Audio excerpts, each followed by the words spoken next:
ഈ രാജ്യത്തുള്ളത് എത്ര മികച്ച ഭരണഘടനയാണ് എങ്കിലും അത് ഉപയോഗിക്കുന്ന ആളുകൾക്കനുസരിച്ചായിരിക്കും ആ ഭരണഘടനയുടെ ഗുണമേന്മ തീരുമാനിക്കപ്പെടുക എന്ന് ഒരാൾ പറഞ്ഞിട്ടുണ്ട്. ആരാത്? അപ്പോ ജെ തോംസൺ കണ്ടെത്തിയ സ്വന്തം ഇലക്ട്രോണിനെ കുറിച്ച് മാത്രമേ പുള്ളി പറഞ്ഞുള്ളൂ. സ്വന്തം ഇലക്ട്രോണിനെ മാത്രമേ പൂഴ്ത്തി വെച്ചുള്ളൂ. സ്വന്തക്കാരെ മാത്രമേ പൂഴ്ത്തി വെച്ചുള്ളൂ. അങ്ങനെ പൂഴ്ത്തി വെച്ചാൽ നിങ്ങൾ പറയൂ ആ ആറ്റം മാതൃക വിജയിക്കുമോ? ആ ന്യൂക്ലിയസ് ആണ് ഈ സെക്രട്ടേറിയറ്റ്. ആ ന്യൂക്ലിയസിനെ ചുറ്റി സഞ്ചരിക്കുന്ന ഇലക്ട്രോണുകളാണ് നമ്മൾ ഓരോരുത്തരും, നിങ്ങൾ ഓരോരുത്തരും. നിങ്ങൾക്കും കൃത്യമായ സ്ഥാനമുണ്ട്. ഇതിലെ 1ാം റാങ്കുകാരുണ്ട്, ഇതിലെ 2ാം റാങ്കുകാരുണ്ട്, ഇതിലെ 5ാം റാങ്കുകാരുണ്ട്, ഇതിലെ 10ാം റാങ്കുകാരുണ്ട്, ഇതിലെ 100ാം റാങ്കുകാരുണ്ട്. നിങ്ങൾക്ക് നിഷേധിക്കപ്പെട്ടതെന്തോ അതിന്റെ പേരാണ് മൗലിക അവകാശം. അവകാശങ്ങൾക്ക് വേണ്ടി നടന്നിട്ടുള്ള സമരങ്ങളിലൂടെയാണ് ഈ ഭരണഘടന ഉണ്ടായത്. ആരും ഒന്നും ഔദാര്യമായിട്ട് തന്നതല്ല. എല്ലാവർക്കും നമ്മുടെ ഇന്നത്തെ ക്ലാസ്സിലേക്ക് സ്വാഗതം. ഇത് നമ്മൾ പറയുന്ന സാഹചര്യം ഇവിടെ അല്ലായിരുന്നു, അല്ലെ? ഓൺലൈൻ ക്ലാസ്സിലും ഓഫ്ലൈൻ ക്ലാസ്സിലും ഒക്കെ ഇങ്ങനെ പറഞ്ഞുകൊണ്ടാണ് നമ്മുടെ ഒരു സെഷൻ സ്റ്റാർട്ട് ആകുന്നത്.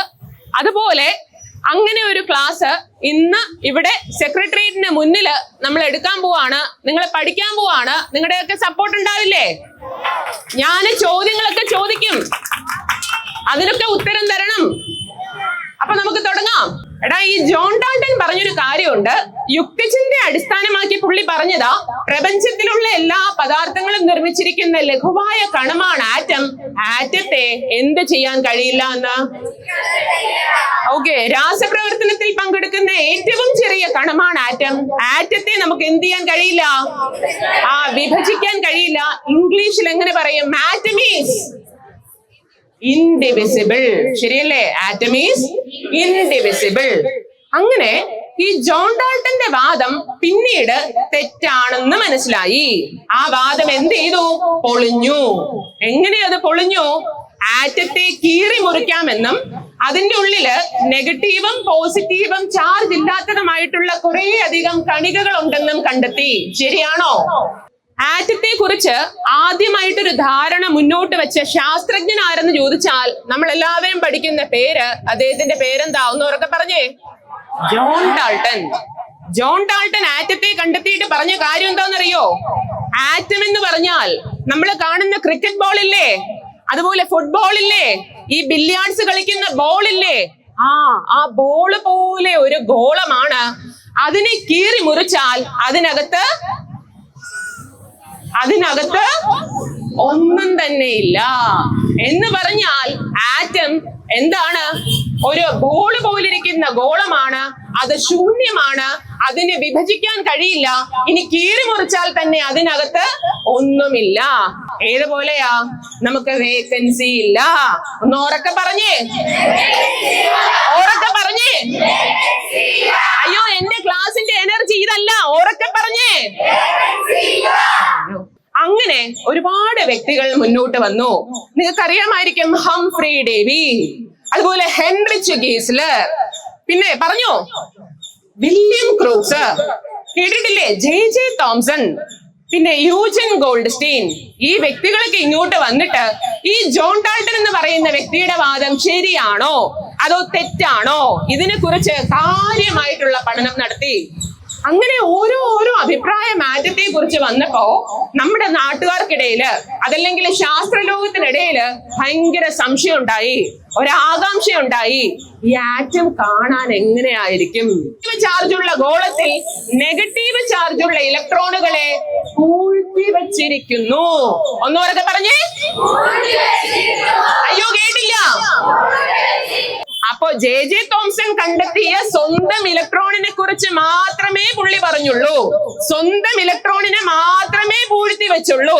സ്വന്തക്കാരെ മാത്രമേ പൂഴ്ത്തി വെച്ചുള്ളൂ. അങ്ങനെ പൂഴ്ത്തി വെച്ചാൽ നിങ്ങൾ പറയൂ ആ ആറ്റം മാതൃക വിജയിക്കുമോ? ഉറക്കെ പറയൂ. അപ്പൊ കണ്ടോ, ആദ്യം പറഞ്ഞു വേക്കൻസി ഇല്ല. പിന്നെന്തായിരുന്നു? സ്വന്തം കണികകളെ മാത്രം എന്ത് ചെയ്തു? പൂഴ്ത്തി വെച്ചു. പിന്നീട് ഏതൊക്കെ കണികകളെ കണ്ടെത്തി? പറയൂ. അയ്യോ, കേട്ടില്ല. നമ്മുടെ ആറ്റത്തില് പോസിറ്റീവ് ചാർജുള്ള പ്രോട്ടോണുകളുണ്ട്, ചാർജ് ഇല്ലാത്ത ന്യൂട്രോണുകളുണ്ട്. ഈ കണികകളെയൊക്കെ കണ്ടെത്തി. അപ്പൊ ഈ കണികകൾക്കും സ്ഥാനം കൊടുക്കണ്ടേ? അപ്പൊ ഇതാണോ ശരിക്കുള്ള ആറ്റം? അങ്ങനെ ആ ആറ്റം മാതൃക ഫെയിലായി പോയി. എടാ, പോസിറ്റീവ് ചാർജുള്ള ന്യൂക്ലിയസിന് ചുറ്റും നെഗറ്റീവ് ചാർജുള്ള ഇലക്ട്രോണുകൾ ബലം വയ്ക്കുന്നു എന്ന് ആര് കണ്ടെത്തി? റുദർഫോർഡ് കണ്ടെത്തി. ഏതുപോലെ? നമ്മുടെ സൗരയൂഥം പോലെ. ഒന്ന് ഉറക്കെ പറഞ്ഞേ. കേൾക്കുന്നില്ല. ഇത് നിങ്ങൾക്ക് മനസ്സിലായോ? കുറെ പേർക്ക് മനസ്സിലായി. പക്ഷെ എന്നാലും ഇത് മനസ്സിലാകാത്ത കുറച്ച് പേരുണ്ട്. അവർക്ക് വേണ്ടിയിട്ട് ഒന്ന് മനസ്സിലാക്കി തരട്ടെ. ആ ന്യൂക്ലിയസ് ആണ് ഈ സെക്രട്ടേറിയറ്റ്. ആ ന്യൂക്ലിയസിനെ ചുറ്റി സഞ്ചരിക്കുന്ന ഇലക്ട്രോണുകളാണ് നമ്മൾ ഓരോരുത്തരും, നിങ്ങൾ ഓരോരുത്തരും. എങ്ങനെയാണോ സൗരയൂഥത്തിന്റെ കേന്ദ്രമായ സൂര്യനെ ചുറ്റി ഗ്രഹങ്ങൾ ബലം വെക്കുന്നത്, അതുപോലെ ഇന്ന് ഈ കേന്ദ്രമായ സെക്രട്ടേറിയറ്റിനെ ചുറ്റി നമ്മൾ ഓരോരുത്തരും എന്ത് ചെയ്യുന്നുണ്ട്? നമ്മുടെ ആവശ്യങ്ങളുമായിട്ട്, നമ്മുടെ ഫയലുകളുമായിട്ട് ബലം വെച്ചുകൊണ്ടിരിക്കുകയാണ്. ഈ ആറ്റം മാതൃക സക്സസ്ഫുൾ ആയോ? അറിയൂ. യോ, കേൾക്കുന്നില്ല. എന്തുകൊണ്ട് ഫെയിലായി? ഇതുവരെ പഠിപ്പിച്ച കാര്യങ്ങൾ എല്ലാവർക്കും സമചമയായോ? ശരിക്കും സമചമയായോ? എടാ, നിങ്ങൾക്ക് മനസ്സിലാകുന്നുണ്ടോ? മനസ്സിലാകുന്നുണ്ട്. ഈ സെക്രട്ടേറിയറ്റിനെ ചുറ്റിപ്പറ്റി ഇതിനെ ബലം ചെയ്ത് നടക്കുന്ന നിങ്ങൾ വെറും ഇലക്ട്രോണുകളല്ല. നിങ്ങൾക്കും കൃത്യമായ ഊർജ നിലകളുണ്ട്, നിങ്ങൾക്കും കൃത്യമായ സ്ഥാനമുണ്ട്. ഇതിലെ 1ാം റാങ്കുകാരുണ്ട്, ഇതിലെ 2ാം റാങ്കുകാരുണ്ട്, ഇതിലെ 5ാം റാങ്കുകാരുണ്ട്, ഇതിലെ 10ാം റാങ്കുകാരുണ്ട്, ഇതിലെ 100ാം റാങ്കുകാരുണ്ട്, ഇതിലെ 200ാം റാങ്കുകാരുണ്ട്. ശരിയല്ലേ? അപ്പൊ നിങ്ങൾക്കും എന്തുണ്ട്? ഓർബിറ്റ് ഉണ്ട്. അപ്പോ പഠിക്കാൻ പോകുന്ന ഭാഗം എന്ന് പറയുന്നത് മൗലിക അവകാശം എന്ന് പറയുന്ന സാധനമാണ്. എന്താണ്? അന്നേരം കെമിസ്ട്രിക്കുള്ള ഒരു വൈബ് കോൺസ്റ്റിറ്റ്യൂഷന് തരാത്തത്. നിങ്ങളിപ്പോ കോൺസ്റ്റിറ്റ്യൂഷനൊക്കെ വെറുത്തോ? അതോ ഇതൊരു കടലാസ് മാത്രമാണ്, ഇതൊന്നും ഉണ്ടായിട്ട് വലിയ കാര്യമില്ല എന്നൊക്കെ തോന്നി തുടങ്ങിയോ? എന്നാൽ നിങ്ങൾക്കൊരു ഉത്തരവുണ്ട്. ഈ രാജ്യത്തുള്ളത് എത്ര മികച്ച ഭരണഘടനയാണ് എങ്കിലും അത് ഉപയോഗിക്കുന്ന ആളുകൾക്കനുസരിച്ചായിരിക്കും ആ ഭരണഘടനയുടെ ഗുണമേന്മ തീരുമാനിക്കപ്പെടുക എന്ന് ഒരാൾ പറഞ്ഞിട്ടുണ്ട്. ആരാത്? Doctor BR Ambedkar. അപ്പൊ ഭരണഘടന എഴുതിയ ആൾക്ക് തന്നെ അറിയാമായിരുന്നു ഭാവിയിൽ ഇത് ഉപയോഗിക്കുന്നതിൽ എല്ലാവരും എന്താവില്ല, ശരിയാവില്ല. അപ്പൊ നിങ്ങളോട് ചോദിക്കുകയാണ്, എന്താണ് മൗലിക അവകാശം? പറഞ്ഞേ. അർഹതപ്പെട്ട ലഭിക്കേണ്ട ചില കാര്യങ്ങൾ കിട്ടാത്തത് കൊണ്ട് സ്വന്തം വീട് വിട്ടിറങ്ങി ഈ സെക്രട്ടേറിയറ്റിന് മുമ്പിൽ വന്ന് വന്ന മനുഷ്യരുണ്ട് അല്ലെ? നിങ്ങൾക്ക് നിഷേധിക്കപ്പെട്ടതെന്തോ അതിന്റെ പേരാണ് മൗലിക അവകാശം. ഒരു മനുഷ്യനായി ജീവിക്കാനുള്ള അവകാശം, അന്തസ്സോടെ ജീവിക്കാനുള്ള അവകാശം, ഇതിനെയൊക്കെ സംരക്ഷിക്കുന്ന സാധനത്തിന്റെ പേരാണ് എന്ത് എന്ന് പറയുന്നത്? മൗലിക അവകാശം. അപ്പോ പരീക്ഷയ്ക്കൊക്കെ ചോദിക്കാറുണ്ട്, മൗലിക അവകാശങ്ങൾ ആരംഭിക്കുന്നത് ഇന്ത്യൻ ഭരണഘടനയുടെ ഏത് ആർട്ടിക്കിളിൽ നിന്നാണ്? ഉത്തരം പറ. ഭാഗം 3-ലാണ് മൗലിക അവകാശങ്ങളെ കുറിച്ച് പറഞ്ഞിരിക്കുന്നത്. ഏത് ആർട്ടിക്കിളിൽ നിന്നാ മൗലിക അവകാശം ആരംഭിക്കുന്നേ? എവിടുന്നാ? 12. അപ്പൊ നമുക്ക് 12 തന്നെ തുടങ്ങാം. ഈ മൗലിക അവകാശങ്ങളൊക്കെ രൂപീകരിച്ചപ്പോ നമ്മുടെ ഭരണഘടനാ നിർമ്മാതാക്കൾ ചിന്തിച്ച ഏറ്റവും പ്രധാനപ്പെട്ട കാര്യം, ഈ മൗലിക അവകാശം ആരെങ്കിലും നിങ്ങൾക്ക് തരണ്ടേ? ആരാ അത് തരേണ്ടത്? ആരാണത് തരേണ്ടത്? സമരക്കാരുടെ ആവേശം കെട്ടുപോയോ? ഗവൺമെന്റ് ആണ്, ഭരണകൂടമാണ്. നിങ്ങൾ ഈ ഇരിക്കുന്നതിന്റെ തൊട്ടു പുറകിലിരിക്കുന്ന ആളുകളുണ്ടല്ലോ, അവരാണ് എന്ത് നിങ്ങൾക്ക് തരേണ്ടത്? മൗലിക അവകാശങ്ങൾ തരേണ്ടത്. അത് തരേണ്ട ആളുകളെ കുറിച്ച് പറഞ്ഞിരിക്കുന്ന ആർട്ടിക്കിൾ ആണ് ഏത്? ആർട്ടിക്കിൾ 12. അപ്പൊ അതിൽ ആരുണ്ട്? ഇന്ത്യയിലെ പാർലമെന്റും നിയമസഭകളും, അതായത് കേന്ദ്ര, സംസ്ഥാന, പ്രാദേശിക ഗവൺമെന്റുകൾ മുഴുവൻ ആരാണ്? സ്റ്റേറ്റ് ആണ്. അപ്പൊ അവരെന്ത് ചെയ്യണമായിരുന്നു? ഇന്നലെ ഈ മഴയത്ത് നിങ്ങളെ ഇങ്ങനെ ഇവിടെ കിടത്തരുതായിരുന്നു. അപ്പോ ശരിക്കും ആർട്ടിക്കിൾ 12 ഇന്നലെ പരാജയപ്പെട്ടു. ഇവിടെ സ്റ്റേറ്റ് എന്ന് പറയുന്ന ഭരണകൂടം എന്ന് പറയുന്നവർ എന്ത് ചെയ്തു? പരാജയപ്പെട്ടു.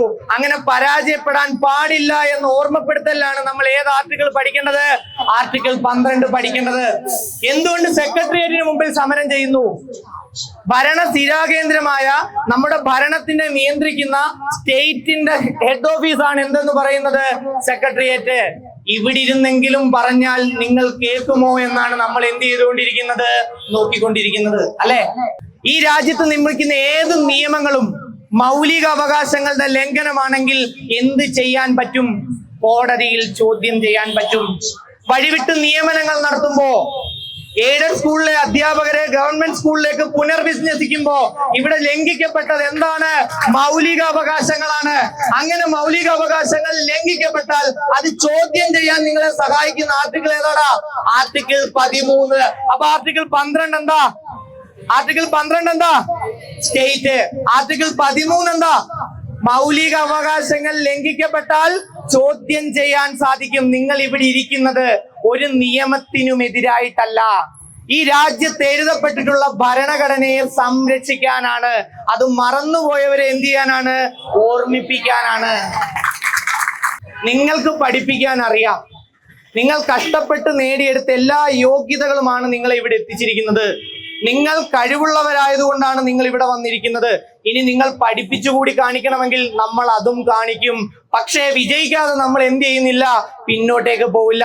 അപ്പൊ ഒരു ഭരണഘടനാ അധ്യാപകൻ എന്ന രീതിയിൽ എനിക്ക് പറയാനുള്ളത്, ഈ കൊടി പിടിച്ചിരിക്കുന്ന കുട്ടികൾ, ഇത്രയും ചെറിയ പ്രായമുള്ള കുട്ടികൾ ഇവിടെ വരാൻ ഒരിക്കലും പാടില്ലായിരുന്നു.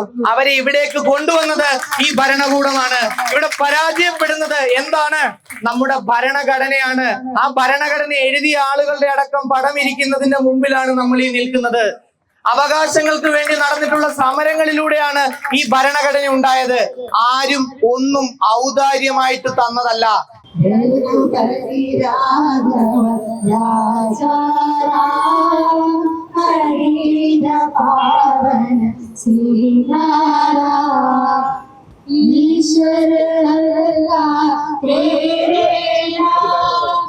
सबको सन्मति दे भगवान ईश्वर अल्लाह तेरे